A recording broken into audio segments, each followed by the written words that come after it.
So in case you haven't noticed, a common trend in society today is we love to engage in the blame game. Psychologists blame, well, your mother, basically. Liberals blame conservatives. Conservatives blame liberals. But I think where we all unite is in our love of blaming the media.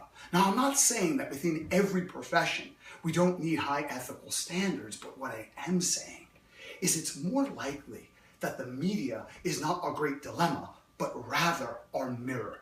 They feed us what we're most hungry for, and the more we consume it, the more they dish it out.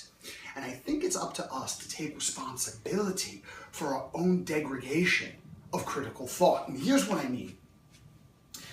The other day there was a post, and just from the title, people became enraged. And admittedly, the title stated something that was horrible.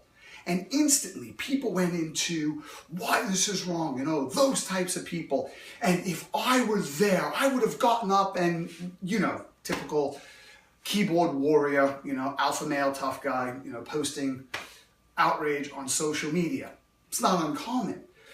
But what's really astonishing is if people would have read the article, they would have seen that there was quite a bit of incongruence between what the title said, clickbait if you will, and what the article was actually about.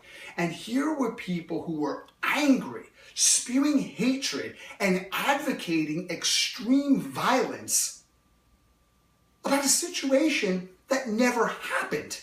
And they were infuriated at people for doing something they never did based on information these people never had. We do this not only in our society with media, but we do this with research. We take a look at a snapshot that says, well, do this. And we take action because we're getting more and more conditioned to emotively operate off of a soundbite society. Now, here's 5 questions that I've asked myself that I found to be extremely helpful when evaluating information. And the first thing is this true? Think what emotively occurs in your body. What sensations do you feel? And where does your mind go based on your biases? Now, you don't have any extreme biases, but other people who do, well, their mind just goes to a certain place. So the next question is, what is the concrete evidence to support that this is absolutely true? And then conversely, question number 3, where is the evidence to support that this may not be true? 4, where has this been duplicated? What other research has been done? Have they been able to reproduce the findings?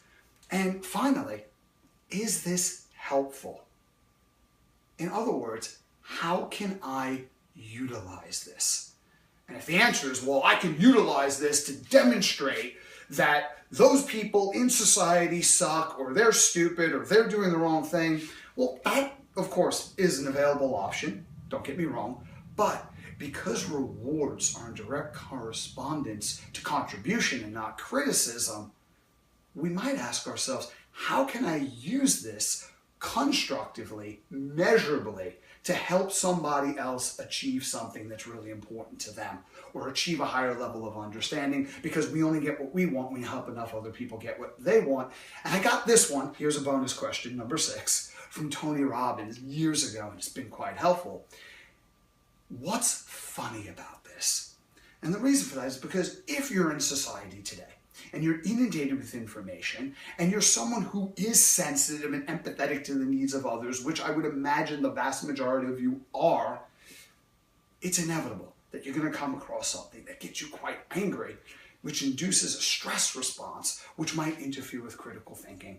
And when you could step back and say, okay, well, what's funny about this? It might mitigate some of those effects and allow you to think through rather than emotionally react to the information in front of you.